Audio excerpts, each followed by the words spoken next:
Hi, welcome to Criminally Creative. Today is Sunday, August 12th, and this is episode 7. My name is Susan. I'm your host. You can find me on Ravelry as Legal Eagle and on Instagram as Criminally Creative Podcast. If this is your first time, I appreciate you checking me out. And if you're a returning viewer, thanks again for coming back, and hopefully you'll enjoy what I have to say. It's been about 3 weeks since I've recorded. I didn't plan originally to record again last weekend, excuse me. But unfortunately I ended up having to work on Saturday, and I had a planning meeting for Carolina Fiber Fest on Sunday, so it just didn't happen. So it's been about 3 weeks, so I've got quite a few things to show you, but hopefully this episode won't be too long. So the segments in this episode will be verdicts, court is in session, stashing for retirement, books brief, and calendar. So let's get started with the verdicts. The first verdict I am wearing, this is my Novelty, which I showed you last time in progress. This is a pattern by Laura Nelkin, and I knit this in Cloudborne Fibers Pima Cotton DK, and the colorway is powder blue. I got this as a kit from Crafty. As far as I know, it is still only available as a kit from Crafty, but I believe eventually the pattern will be available as just a pattern on Ravelry. But anyway, I'm going to stand up and try to show you. It's an interesting construction. And it's knit sideways. Sit back down and I'll try to tell you a little bit about it. I really like the way this turned out. I think I'm gonna get a lot of wear out of it. But you start knitting. This is knit flat and then put together. So you start knitting from the shoulder up flat, and then you cast on stitches for the front and for the back, and you knit like this, like front to back to front, so it's knit sideways this way. When you get to the neckline, you add a second ball so that you're knitting the front with one ball and the back with another ball, and then you join back again, and then place stitches on holders and do a sleeve again, and then you do this last side panel joins the front and back. So you knit this separately up and up under the arm where it narrows a little bit to bring it in. It was the first time I'd ever done this construction. I think she has a name, Novus, I think is what she calls this type of construction. But it actually worked out pretty well. Your row gauge is actually more important in this than your stitch gauge. Well, stitch gauge is still important, but your row gauge, whereas a lot of times with a sweater, that's not as important because you can always just knit to the length you want, or however long you want the piece. In this case, your row gauge is dictating your width, so it's important to at least know what your row gauge is, even if you modify your stitches based on that. I did make a couple of minor modifications. I did one extra lace repeat on the sleeve here before I separated for the neckline, and then joined back again one early, so that I did one extra over here so that it would bring the neckline in a little bit, because I have narrow shoulders and I don't really care for things to be out here.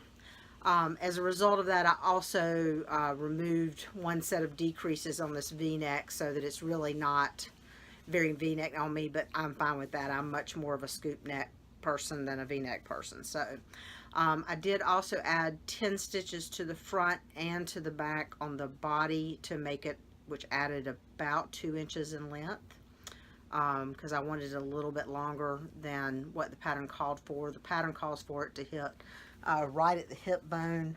I'm also kind of short. I'm going to turn the camera down to see if I can show a little bit. Stand on my tiptoes. I'm not very tall. So here's my hip bone, and I made it a little bit longer there to hit. Sorry, let me readjust that camera back up, so hopefully I'm back in frame. The only other thing I did is, and this was an option, it was not really a pattern modification. I'll stand up and show on the edge here, there's a stitch so that you can fold this hem under completely and tack it down.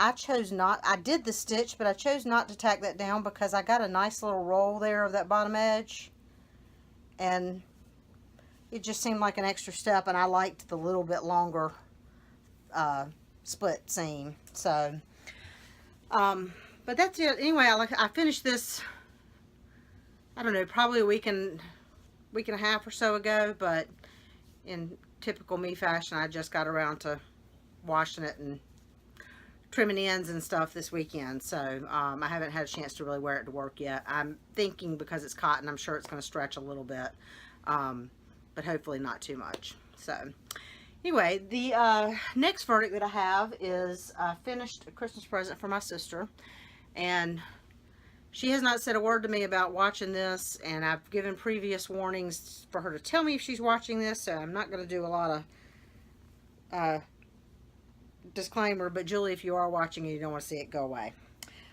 This is the Peeping Cow by YoLaSi, and I'm showing you widthwise, but just to get it all in frame. I knit this out of the Fiber Studio at Yarns to Die For in their Cashmere Silk Blend. The colors are teal, harvest, charcoal is the gray, and then sand dune. Teal and orange are my sister's favorite colors, so to me this is a little Miami Dolphinish looking. But I intentionally did the blue and orange on one end and the gray and light, it's what a sand dune, it's a very light tan color on the other end, because I figured that way she could wear one end more predominant, depending on whether she wanted to be kind of bright or whether she wanted to be a little more neutral. So I enjoyed this knit. It had some different stitch pattern in each solid segment, separated by the stripes. Let me see if I had trouble getting the light in the right place today, so I apologize if it's not real great. So you've got that in the teal, and then you stripe with 3 colors to the harvest, and that's got a kind of a nice cable pattern. And then you stripe to the charcoal, it's got a kind of a lace pattern. And then this to another little, let's see if I can get that up, cable pattern. So it's quite long, but because this is it's a 50 cashmere, 50 silk blend, it is so soft. It's very drapey, so I think it will be good. She lives in San Francisco, where it's really more windy cold than like freezing temperature cold, so I think this will be nice for her to drape around her neck under coats and stuff, and you know, she can always tuck in if she wants to kind of double layer it and that sort of stuff. So anyway, that's going to be for her for Christmas. So that's one Christmas present knocked out, which is good. I knit this on, I didn't tell you on my Novelty, I knit this on a US 3.25 millimeter needle, which I believe is what the pattern called for. I think this was actually a rare pattern where the needle that the pattern called for was actually what I got gauge on, because I tend to usually have to go down a needle size. This I knit on a US 2.75 millimeter, and I also believe that this is another pattern that I did not have to go down a needle size on. So although I will say I did not measure my gauge on this, I just liked the fabric with the two. But that being said, of this teal color, which is the color you use the most of, the pattern said you needed 220 yards. My skein was 217, and I had maybe that much left of the teal. And as a matter of fact, I wasn't even able to finish. This whole rib was supposed to be teal and was actually supposed to be a few rows longer, but I did not have enough teal left, so what I did was a few rows of the teal, pulled in the charcoal, and then bound off with the teal. And you know, it's not exactly what the pattern called for, but I think it gives enough rib up there as loose as this is, and I think it looks fine. So my sister will never know that I ran out of yarn and didn't do it all the right way it was supposed to be done. And then I also have, I finished the second Lucerne hat. You may remember, I think it was a couple episodes ago, I had bought some Brooklyn Tweed Peary in 4 different colors, and I'm trying to get 4 of these hats out of it. So this is the second one that I finished. The blue is Admiral, the green is Aurora, the burgundy is Cassis, I think is how you say it, C-A-S-S-I-S, and the gray is Nocturne. So I did knit this one on a little bit smaller needle size than the last one. I knit the ribbing on a US 2.75 millimeter, and the color work of the hat on a US 4 3.5 millimeter. So it does fit. It still doesn't fit like super snug, which is fine with me. But it fits snug enough that it doesn't feel like it's going to come off, but it's not like squeezed in your head. And I did knit the little bit longer version because I like hats to cover my ears, and I think most of these that I'm knitting for Christmas presents are going to end up with men in my family. And so I have a pretty big head for myself, but yeah, I figure they're going to want, most of them have really short hair, so they're going to want their ears covered. So that's also another Christmas present done. And then the last verdict I have is I finished Dolores Van Hoofen. If those of y'all who know who Franklin Habit is, he is an author, cartoonist, teacher. This is one of his, this is like a cartoon character, I guess, of his that he's done comics and stuff. And when he used to keep an active blog, Dolores was a frequent contributor, I guess. She's a bit of a diva and always getting in trouble. And he has released this pattern kit with webs. So you can only get the pattern as a kit on webs. And I mentioned in my last episode I had done most of this. There were some errors in the pattern. I got a little frustrated, not because I couldn't figure out what it should be instead of the errors, but because I was just kind of tired of having to stop and figure it out. They have made a lot of corrections to the pattern. They have added additional pictures and diagrams. There is, if you do get this and knit it, there is still a minor error on the setup row of the shawlette pattern. If you have knit shawls before, it's relatively easy to figure out. It's just the stitch count's not quite right. But if you also, there is in the Franklin Habit group on Ravelry, there's a knit along for this, and a couple people have posted the actual what the line should read if you want to do this. Anyway, so she's done. I don't knit a lot of stuffed animals, but I really wanted to knit her. She's got a little shawlette and her little pillbox hat. She's got little curly hair up top and her glasses. I have ordered and received the kit for her Rhinebeck sweater, complete with leg warmers, and a little parasol, but I have not started that. I just finished putting this together yesterday finally. So anyway, so you may see more Dolores as she gets more outfits, and I don't know, I haven't decided. I think she may get to work with me for a little while. Whoops, excuse me. I think she may go to work for a bit and sit on my desk and just draw some comments, and then when I get around to get her a new outfit, I don't know, we'll see what happens. So for now she's gonna, there we go. So that is it for my verdicts. So we'll move on to quarters in session. I'm going to try to record this all in one fell swoop today, because I have finally figured out how to move the video to my computer without having to upload it to Dropbox, I think. So I apologize. I'm going to have to occasionally take a drink of water, because I usually stop the video and restart it again. This is my Tumblr. If any of y'all are from North Carolina, this is Camp YoLaSi, is a camp that no longer exists. It was up in Blowing Rock, North Carolina. If you've ever been to the YoLaSi Resort, it's where Camp YoLaSi used to be. And there's a alumni group that, because it's just one of those camps that everybody loved, and I went there. I only went there a couple of years, but I would have gone there every year of my life if I could have. And unfortunately, it closed in 1985, right before I got old enough to be a counselor or something there. But and this is a Tumblr that the alumni group on Facebook ordered. So okay, so quarters in session. The first thing I wanted to talk about is my sock blanket. I've told you, I think last time, that I had a goal to knit at least 31 squares on this in July. And I did hit that goal. So I have knit 22 additional squares since I last talked to you. And I'm not going to know what all these are, but I thought I'd at least give you a quick glance through them. And tell you if I do know. But So the ones with stitch markers are the ones I've knit since last time. I think last time I had started this big diamond of the yarns from my Ocean and Waves, something in Waves shawl. The one I was calling my Caribbean Cruise shawl, but I can't remember the actual pattern name. Anyway, so I pulled all those colors into kind of a diamond here. So I got these 4 additional ones done from that. No idea what that was.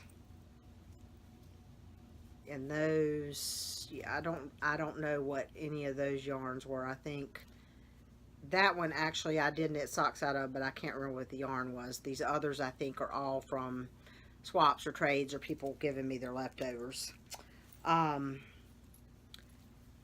know that this is some leftover my friend Peggy gave me, but I happen to know it's Fiber Studio at Yarns to Die For socks in painted elephant, because I'm using this in another project I'll show you shortly.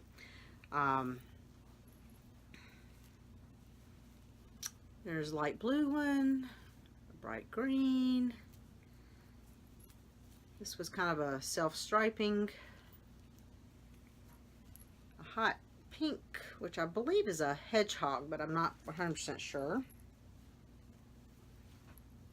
We've got that one with my TARDIS stitch progress keeper on it. Just a green one.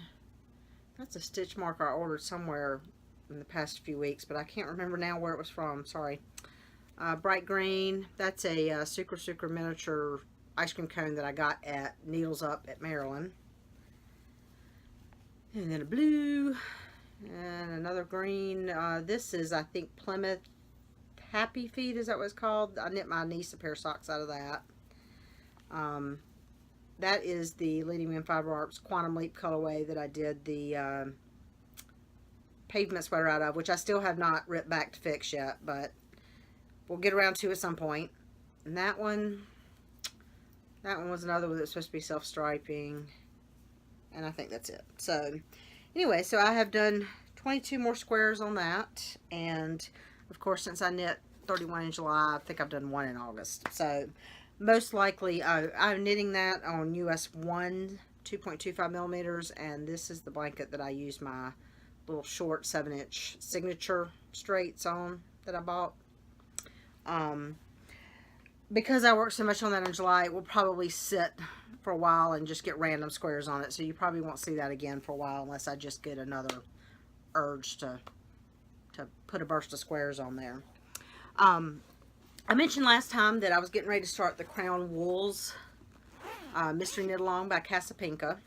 And at the time, I think I had not even picked my colors out. So I went stash diving and picked out some leftovers, some one gradient, kind of a, it's not really a true gradient, but kind of a mini set that I had, and added some leftovers and a couple other skeins that I had wound up for another project that I had frogged that are full skeins, but I'm using some of it anyway. So if you are doing the Crown Wools Mystery Knit Along by Casapinka and you do not want to see any spoilers, then turn away for a few minutes. I have done all the way up through clue 8. So I will show you what I've done to show you the first 8 colors, and then I'll try to show you the other 4 that I'm adding. This is a parallelogram shawl, like a long rectangle but with slants on each end. So basically, you know, you increase on one end and decrease on the other end to keep the kind of slant going. And it's 2 clues come out each week, and that are each little section, and then you just kind of garter stripe between to transition to the next clue. So clue 1 was just a little kind of nubby. They weren't really bobbles, but they created kind of a bobble effect. This is By Yarns La Jolla in the Maldives colorway. Maldives? I'm not sure exactly how you pronounce that word. And then clue 2 is a little kind of a light lace. Not sure if I can. That's probably better than holding it up against my shirt. That color is Mad Tosh Sock in the Baltic colorway. And you can see there I've got a gazillion ends on that one because this is part of the yarn that I pulled out from another project where I was clipping a lot of ends, and I was just determined to use all the yarn because I love that colorway. The third section was more of a, it was kind of garter and stockinette portions that create kind of a staggered pattern. This color is the Verdant Griffin Skinny Bugga in the Sedona Sunset colorway. The Verdant Griffin is no longer dyeing.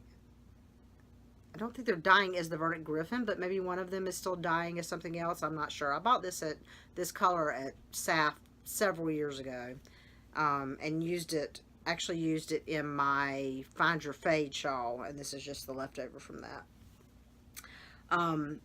The purple, so several of the colors in this are from an abstract fiber. Like I said, it's not really gradient, it's kind of a mini skein set called Tahoe. And so this is the first of those. This is a bright purple that's from that. And this is a little, sort of a little bit of feather and fan lace. And that's clue 4.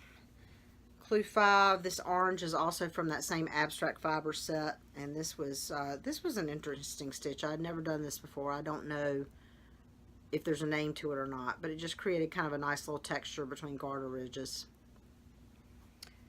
Clue 6 was, this one doesn't, that shows up pretty well.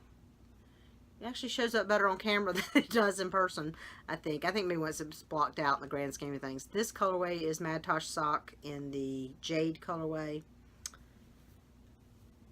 Clue 7 was just kind of a slip stitch pattern to create columns. This is the one yarn in this that I really don't know. I don't know exactly what it is. I think it is a Sundara sock, her original sock from back in like 2012. But I'm not positive about that because I'm not sure. I don't know. The two that I thought that I had at one point were Adobe and Ember Flame. But I don't think it's quite red enough to be the Ember Flame, and it's a little bit darker to be the Adobe. So it may be something totally different. It might be a leftover somebody else gave me, and that's why I can't figure it out. And then clue 8, which I finished this week, is another orange from that Abstract Fiber Tahoe set. And it's just another little textured pattern. And so I am... The rest of my colors, number 9 that I'm transitioning to is that Fiber Studio at Yarn to Die For in their Socks Painted Elephant. This was some leftovers that my friend Peggy gave me. I showed you my sock blanket. I'm using that. After that will be... Sorry, I can't get my hand on the right. Where's the other one I'm missing? Ah, there we go. Okay, after that will be another from the Abstract Fiber Tahoe set, which is a kind of a plummy purple. And then another from the Abstract Fiber Tahoe set, which is more of a fuchsia berry pink. So you've got that. And then the last color will be Tosh Sock in the Posy colorway. So I tried to go kind of all jewel tony, sorta. I'm not sure I can hold this up right. With some, so I started on the ends with like the blues, transition to purple, orange, green, you know, kind of brightish, jewel tony-ish, but I can't remember. I can't think of the right word, but and then I'm going back more to the pinky on that end. So anyway, I am doing, there are 2 lengths to this. I don't remember the actual measurement they say, but I am doing the shorter version. Some of these sections have optional few extra rows to do full length because I am relatively short. I'm not doing that because I think I want to say that the larger version is supposed to come out like 80 inches and the shorter one's supposed to be like 72. I am not quite 5'1", so that 80 inches is just really a little bit too long for me. I also am doing, I didn't mention I'm doing this on a US 4 3.5 millimeter needle. I believe the pattern calls for this to be done on actually a 5, maybe a 6, I can't remember. Like I said before, I tend to almost always go down at least one needle size because I tend to knit looser. And actually, I probably will not block, this would probably block pretty wide. I'm probably not going to block it very wide because I'm actually thinking I'm going to want it more as a scarf type instead of a wrap. So, I'm thinking that actually I will wear it more, you know, as this type of thing instead of something to actually cover my shoulders because I don't really tend to wear rectangular wraps very much. So, but anyway, I'm enjoying that. The clues come out on Thursday. Like I said, every 2 clues come out every week. So, that's through clue 8, so there should be 2 more weeks. So hopefully I'll also get that done in time to count it for Stash Dash. Let's see. So next is a new cast on that you have not seen. Excuse me.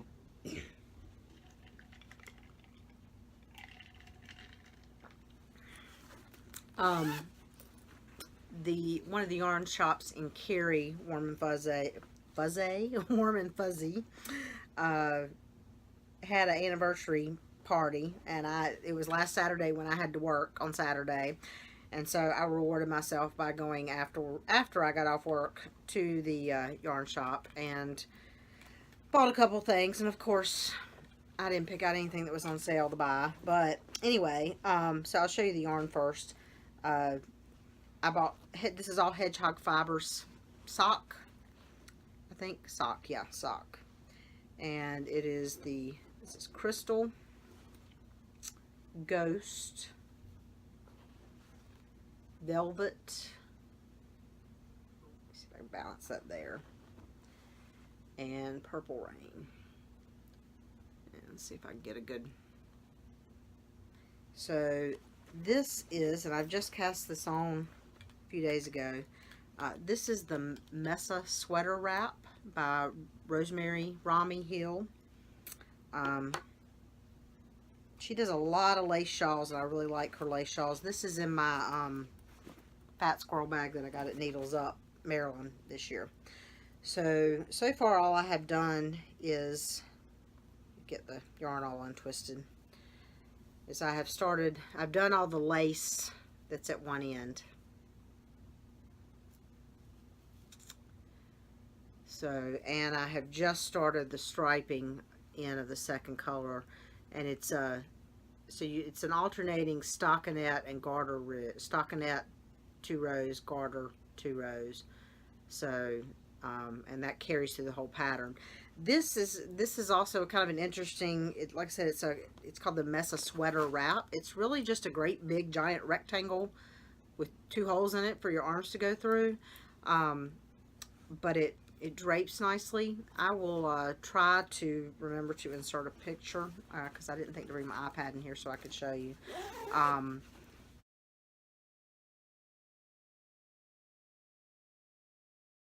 But my thought is I'm knitting it, they always freeze me out of my office year round. I run a space heater half the time. And of course in the summertime, I don't really want to wear long sleeves to work because if I go outside and stuff, it's hot. So in the summertime, I find myself a lot of times my arms getting chilly. So I'm thinking this will be good to have in my office. I have a wrap, like a big shawl that I knit a few years ago, but and it's like a more than a half circle, so it stays over my shoulders. It just doesn't really kind of stay on my arms. So I'm hoping with this, even though it doesn't actually have actual sleeves, that with the kind of arm holes, it'll kind of stay draped over my arms and keep my arms warmer and stuff. So so that's kind of, you know, no rush to get that finished. I don't know with everything else that I've got going on how long that will take. Another new cast on. I mentioned last time that I'm taking another class with Galena at SAF, and so I felt like the class I took last year with her was her all-day Orenburg lace class. So, of course, I want to have some Orenburg lace knit to show her when I get up there. So, I knew that between now and the end of October, knitting an entire Orenburg shawl was probably a little out of the realm unless I completely was monogamous, and that's just not going to happen. It never happens. So I have started a snowflake scarf, which is a pattern of hers. And this is all I have. So if you know anything about Orenburg lace, the interesting thing about it is you knit, so it has a border. This little toothy thing will go all the way around the bottom, sides, top, and sides of the shawl. I mean, it's a scarf I'm knitting, so it's going to be more narrow. The way you knit Orenburg lace is you knit, so I'm knitting this way. This is the bottom border of the shawl. So I will knit this to the right length, and then I will turn the corner, pick up stitches all back around here, pick up here, turn another corner, and then as I knit up the length of the body of the scarf, I will knit this at the same time up the sides. And then when you get to the top, you knit another border on the top, attaching it as you go, and then turn the last corner. So it's unlike Shetland lace, where you typically knit a body, then pick up and, I think it's Shetland, knit out, and then knit an applied border all the way around. Orenburg, you kind of do all at once. So you do it from start to finish, and when you're done, you're finished. So that's the beginning of that. I am using Skaska Designs 18/2 50 merino 50 silk. This is yarn that I bought from Galena at SAF. She's a vendor at SAF as well. So I bought this from her last year. There's no colorway name, but it's kind of a bright berry. So hopefully I will get that done in time to show her at SAF, or at least, if nothing else, I will have a good chunk done to show her I learned something from her class last year. Let's see. Oh, I had one more thing I wanted to show you that I'm working on.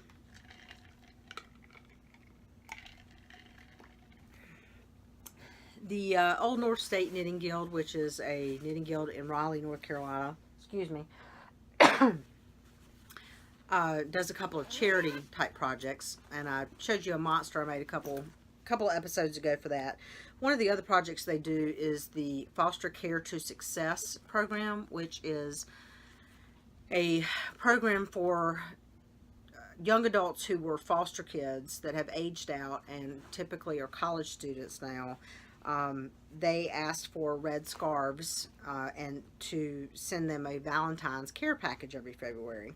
So the Knitting Guild does some of these, and this year they've allowed us to do cowls. So I've started a cowl. This is the Casu cowl, C-A-S-U. I'm not sure exactly how you say that. And it is knit as one. I've got a provisional cast on because it's knit as one long piece, and then grafted together at the end. And then basically it's just seed stitch with kind of a lace mesh pattern too, so it's completely reversible. And I'm knitting this out of Cascade 220 Superwash, and the colorway is Ruby. I've also bought you, this is another, I guess, stashing for retirement, but red is not my color. I have very little red yarn. I don't wear red for the most part. So I actually had to order red yarn to do this because I didn't have red yarn. I also ordered this colorway, which I don't remember the name of. It's not on the label, but there is a name for it, which is a little bit more of a burgundy-ish, deeper red that I thought was kind of masculine. So I'm going to knit probably a scarf out of this with the intent that it be for a male. But anyway, the main reason I wanted to show you this is because it perfectly illustrates my philosophy on knitting. And so this is seed stitch, which is basically alternating knits and purls. So it's a 2-row, I guess it's double seed stitch, moss stitch, I'm not sure. But basically you knit one, purl one all the way across, and then coming back you knit the knits, you purl the purls, but then the next row you purl one, knit one, so that you're purling above a knit so that it alternates, so that you get this kind of nubby pattern. But as you can see here, I was knitting this during a planning meeting for Carolina Fiber Fest and kind of lost track of where I was. So you can see I've got this little stocking, what looks like a stockinette section where I didn't alternate like I should have. So, and I was basically all the way up here when I realized I had done that. I'm not ripping that back. You know, there's nothing wrong if that really bothered you and you rip that back. But quite honestly, when I hold this all the way back here, you don't see it that much. When this is much longer and wrapped around somebody's neck, nobody's going to notice that unless some knitter walks up to them and goes, "Ooh, let me examine your cowl in detail." So that's one of those things I can live with. And I'm not going to rip all that back just to fix that little section. Now I am going to try to be more observant going through the rest of it, so I hopefully don't do it again. But yeah, that's just an example of the type of thing that I can live with. And I'm of the knitting philosophy that, you know, if it's not going to bother the heck out of you, don't fix it. On the other hand, if it's going to bother you, fix it. And I'm getting, if I ever get around to it, my Quantum Leap sweater, I'm going to rip probably 3 or 4 inches off the bottom and re-knit the bottom just because I don't like the way it turned out. But little things like that, I can just let go. So that's really the main reason I wanted to show you that, as just kind of an example of my philosophy about letting things go. I have also, since the last time, I cast on the 3rd Lucerne hat, like the finished one I showed you. I am working on a pair of socks that travel around in my pocketbook. I've turned the heels on those, and I'm on the legs, and those are in pneumatic yarns in the Hermione colorway. And so when I get those done, I'll show them to you. And I have also, speaking of ripping things out, the sweater repair I'm doing for my friend Christine. I mentioned, I think last episode, that I was not happy with how thin the yarn was with the sleeves, and that I thought it was going to be too different. I did end up ordering new yarn for that. What I was using was Cascade 220 fingering. I don't know, is it Cascade 220? It's Cascade in a fingering weight. And I ended up ordering the exact same yarn and the exact same colorway, but in a sport weight. And so I have started over again, but so far I've done about this much ribbing on each of the sleeves, so it wasn't worth pulling out to show you. And I have ripped out this much of the sleeves that I had done in the fingering weight, and you know, that yarn eventually will probably get used for something else, probably color work or something like that. But I realized in hindsight, going back and looking, that the fingering weight is actually classified as a light fingering, so it was definitely on the very light end of fingering. And I just, once I started getting into the stockinette, I just didn't like, I liked the fabric fine, but it did not go well with the fabric of the rest of the sweater. So hopefully this will be a better match, and so far it appears to be. So I also have done a little bit of spinning that I can finally show you. These are just singles.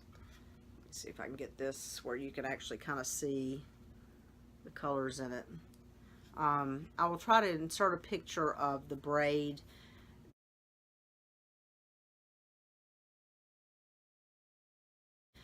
This is 4 ounces of Australian Superwash Merino from the Fiber Studio at Yarns to Die For. This was the Frolic colorway from the Spring Carolina Fiber Frolic in March. They had done several kind of differing versions of this colorway, all with the same colors, but with differing degrees of saturation and intensity. This particular braid was one that was very much mostly light gray with speckles of the pops of color. And I have a second braid that I've started spinning that is much more saturated of all the bright colors with very little gray. And so the plan is that the two will get plied together and create kind of a middle ground of the colors and stuff. So I'm hoping to also get that finished by August 27th.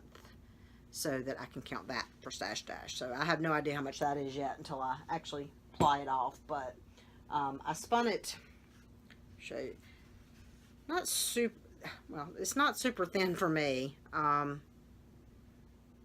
right now, I'd say it's probably close to like a light fingering. I'm hoping that when I finish applying the two, it's going to be right about a fingering weight. So we'll see. Speaking of Stash Dash, right now my Stash Dash total is 6,817.45 meters. I am still hoping to get to 10,000 meters between now and August 27th. I think if I can get that plying done, because I'm guessing that's for Stash Dash, you can count the amount of yardage that goes through your orifice. So if I end up with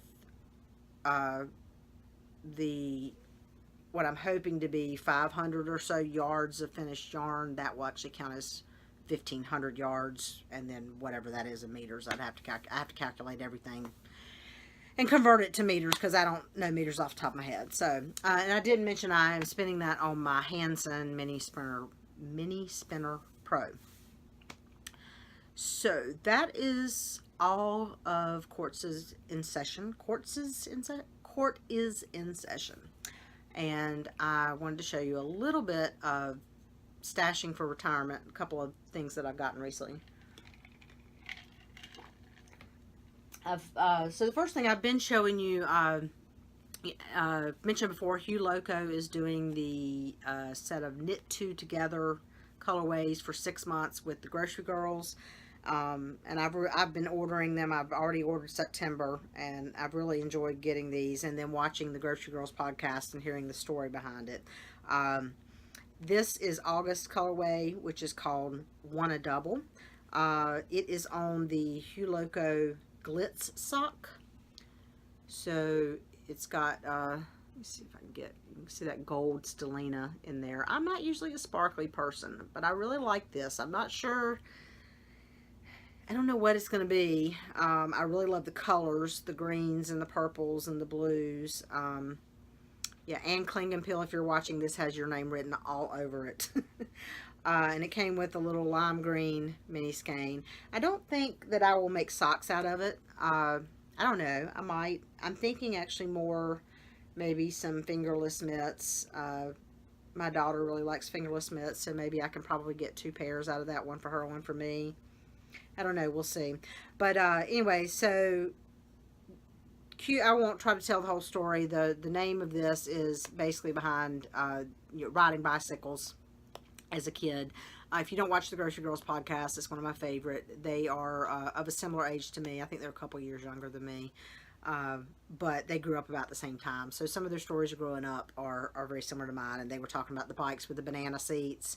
And riding double on the bicycles and stuff. So anyway, so that was that. Oh, and it came each month comes with a little goodie, and this month was some note cards. Jody of the Grocery Girls has a Etsy shop called Mrs. Brown's Bags, which you'll see more about in a minute. And one of the things that she does a lot of is she knits up different dyers yarn and then photographs it and uses spoon flour to get fabric to make bags out of. And so spoon flour also does other things. I guess they got these from spoon flour. I don't know. But these are just note cards, and on the back it's blank and it just says knit and be happy.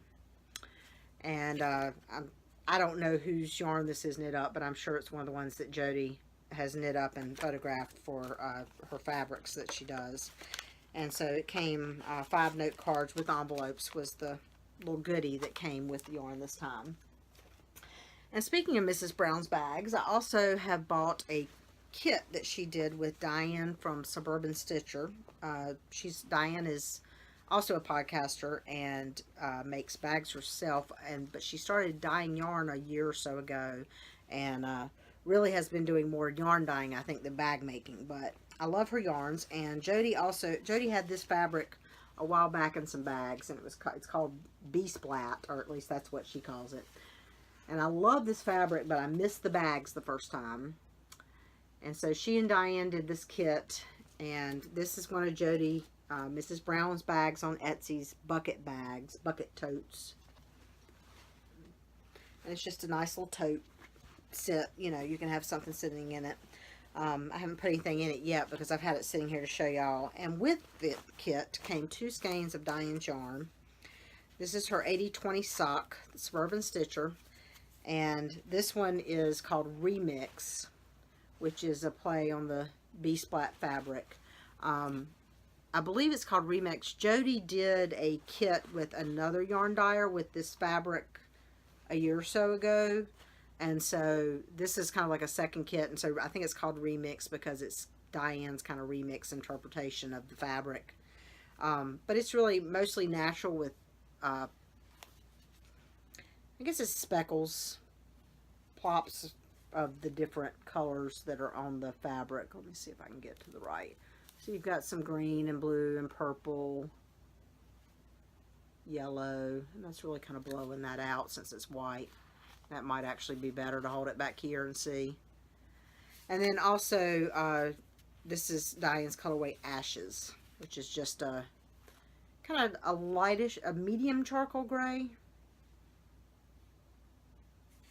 So, and this has gray in it as well. Well, I'm not doing a good job of showing you. There, that's a little better. Maybe you can see that. So I think these two will go great together. Probably in some kind of two-color something. We'll see. Non-yarn, a couple things I wanted to show you that I had bought. Sorry, I keep doing that talking, facing the wrong way. I realized last time I did that too much. This is something that I saw on the Yarn Hoarder podcast, and I thought it was a really neat idea. This is from a single strand on Etsy, and little bees. This is called a caston case.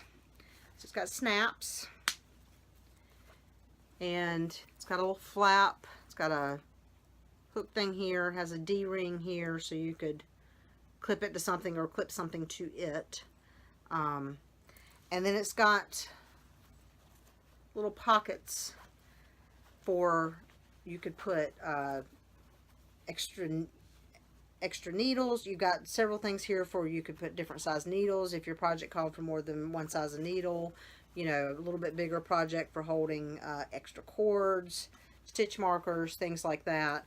I just thought it was a neat idea, particularly for, obviously I haven't put anything in it yet, but for projects that you know, maybe have to change needle sizes a couple of different times and you know, want to keep it all together. Or if you've got a project where you're putting stitch markers on and then taking them off and re-putting them on and that sort of stuff. There was just a neat way to keep all the basic stuff together for a particular project. I have several little bags that I keep minimal notions in that I like to have to throw in a project bag if I'm going somewhere, rather than taking my bigger bag that I keep a lot of notions in. So I will probably set this up similar to that, with, you know, you could fit a little pair of scissors in there and stuff like that, which would be handy for like my crown wools where you're cutting yarn, you know, changing colors regularly and stuff. So I thought that was neat, so I ordered one of those. And then the last thing I wanted to show you is my friend Pam Maher, who is, she is the owner of Crafty, which I don't know if you're familiar with Crafty. If you're not, you should be. Crafty is a marketplace site that is solely for fiber-related equipment and crafts. It's similar to Etsy, but it's not really Etsy because it is all fiber-related. So it's yarn, fiber, hand-spun, notions for knitting and spinning and weaving and all kinds of things. And it's really starting to grow. It's not nearly as big as Etsy. It may never be, but if you are into fiber arts, it's worth checking out. She has set up her own, you know, contract with somebody to really set up an interface that works for the fiber art stuff, and you can search. It's much easier to search there than it is on Etsy, because you can search by yarn, you can search by fiber content, you can search by different things. Anyway, so I've ordered several different things from Crafty over the, I guess it's about a year. I think she just had her 1-year anniversary. Anyway, and one of the things I ordered recently I just wanted to show you is some, let me hold them up first. So I ordered some little ceramic handmade stitch markers. And this was actually 2 sets of 4. So I have 4 of the turquoise ones and 4 of the cream ones with the turquoise on them. And I ordered these from my grandma's garden on Crafty. And I wanted to show you too. It's really cute. I did not order this, but she sent this little ceramic bowl to hold them in, you know, just as an added extra. So it's just, whoops. I'm not holding it up high enough. I'm trying to hold it where you can see it, but I can't. It's too much glare. The sun, my light sucks today. So anyway, it's just a little shallow bowl with the stitch markers in it. Excuse me. But anyway, so if you haven't already, check out Crafty. There's a lot of different shops over there. Like I said, the variety of things, but the key thing is that it's all fiber related. So if you are a fiber crafter, definitely check it out. And Pam is also the new co-host with Greg Knitting Daddy on the Unravelling podcast. So if you are audio podcast, if you listen to him or have listened to him, he used to have another co-host named Joey, and honestly, I've only actually started recently listening to him in the past few months. So I did not actually ever hear episodes with Joey. I haven't had a chance to go back all the way, but Pam did a couple of guest appearance segments with him for a while, and I think the past 2 episodes, she has recorded fully with him and is going to be the permanent co-host going forward. So that's another podcast to check out if you like audio podcasts in particular. That one is audio only and not video. So that's all my stashing for retirement. I'm going to show, yeah, I think. So a little bit of book briefs. I did finish the last of the Vera stand-up books by Anne Cleve. And I have moved on to the Dennis Lehane series, the Kinsey and Gennaro series. Excuse me. Sorry.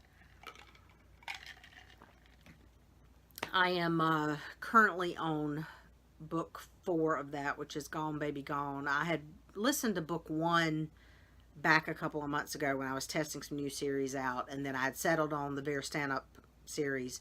But I had liked book 1 of the Dennis Lehane, and so I've gone back and I've listened to 2 and 3. I've just started, like I said, I've just started 4, Gone Baby Gone, which is actually one that I have read as a book, but it was years ago.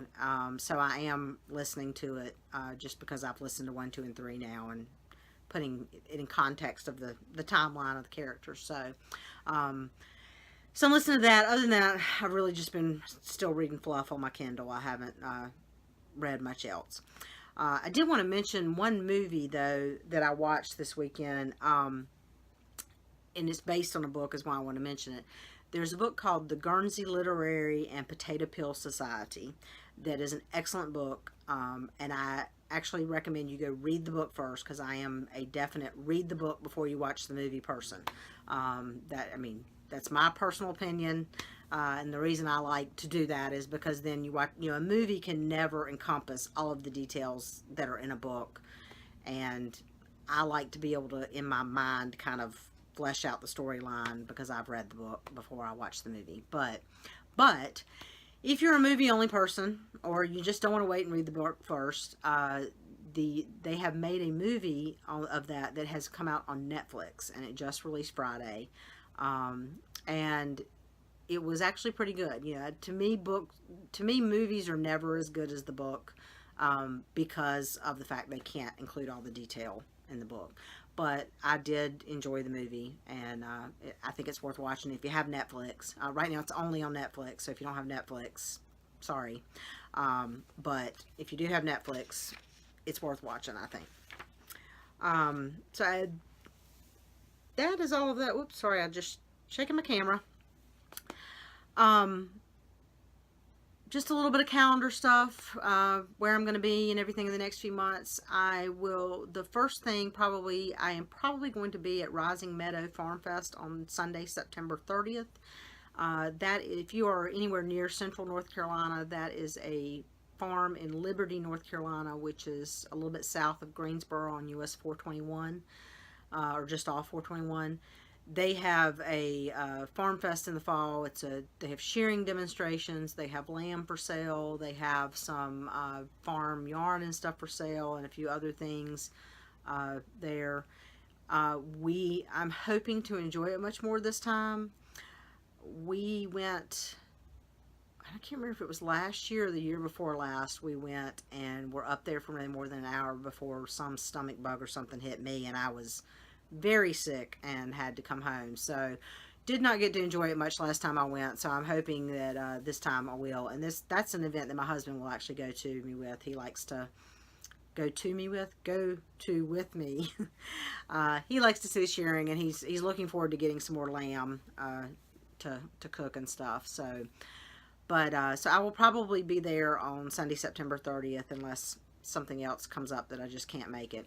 After that, I will be at SAF, which is October 25th through 28th in Fletcher, North Carolina, which is just outside of Asheville. It's near the Asheville Airport. That is at the Western North Carolina Fairgrounds, and that is a three-day vendor event, 4 days of classes. I will be taking a sock machine class on Friday morning, and an all-day class with Galena on spinning and plying Orenburg style with supported spindle on Saturday. And I found out that Silly Fru from the Sassy Pants Knitter podcast is going to be in my Friday circular sock machine class and my friend Peggy's taking it with me also. So that should be a lot of fun, and I'm looking forward to meeting her. I've never actually met her in person, even though she's not but a couple hours away from me down in South Carolina. So anyway, looking forward to that. The Carolina Fiber Frolic Fall Retreat will be the weekend of November 2nd through 4th, which is the weekend right after SAF. Unfortunately, at this time, it looks like I will probably not be able to attend that due to some other things going on. There's still a slight chance, but it's most likely I will not be there. But registration for that is currently open. You can go to their website, which is, if you just Google Carolina Fiber Frolic, you will come to their website, and on the right side, there's a link to the registration page. The registration document that you then email into Jan, or mail into Jan with payment, or email and then PayPal or payment. That is a very reasonably priced retreat. The Fall Frolic is solely retreat. There are no classes. It is just hang out, run your mouth, knit, carry on, have a good time in a wonderful mountain environment, and with pretty much your lunches and dinners provided for you. And it's not highfalutin and fancy. This is not, one of those fancy frou-frou retreats. It's just down home, sit around the fireplaces and chat and have a good time. So, but anyway, so if you're looking for a place to get away for a weekend, I highly recommend that, and registration for that is open. And then the only other thing I know of right now is Carolina Fiber Fest, again, is in March 22nd through 23rd. Which I know is a ways away, but that's in Raleigh, North Carolina, so put it on your calendar and plan for it. If you are a teacher or instructor or have a good idea for a workshop or a class, we are currently accepting applications for workshop proposals. The deadline for that is currently August 15th, so you've still got a couple days left to get those in. And we are also looking for designers to help us out with knit along. We want to do a knit along and a crochet along this year, so we're looking for patterns for that. All the information for that is on the website as well, and the form to do that. The deadline for that is August 20th. You do not have to design a knit and a crochet pattern. In other words, they may end up being totally different patterns. One may be a cowl, one may be a hat, I don't know, but we have no preconceived notions of what object it will be, other than we'd like for it to be approachable to most knitters or crocheters and not super complicated, and something that would make sense to maybe wear in March in North Carolina, so which means no big bulky heavy sweaters. Anyway, I think I said this, but I'm not sure. The deadline for that is August 20th, so if you are a designer or a crochet of knitting or crochet, even if you're a brand new designer, you do not have to be, if you have no patterns out but you have an idea for a pattern, we're more than happy to take it if you're willing to get it put together. So anyway, so that I think that's everything. I am going to try to record 2 weeks from now. I will actually be at the beach 2 weekends from now. And on Saturday, we'll be hanging out with my friend Peggy, who I've talked about. So, fair warning, Peggy, that I may try to get you to record something with me. Maybe not a whole episode, but part of it. So, I will probably try to get something recorded that weekend, but most likely it will be early the week after before anything actually goes up. So, anyway, I see that I'm at about an hour, and I have done this all in one fell swoop. I hopefully cross my fingers that I can actually get it transferred to my computer correctly and do not have to redo this again or spend forever hours uploading it. Anyway, thank you for joining me. I hope you will come back again. And in the meantime, enjoy your knitting. Thanks, y'all.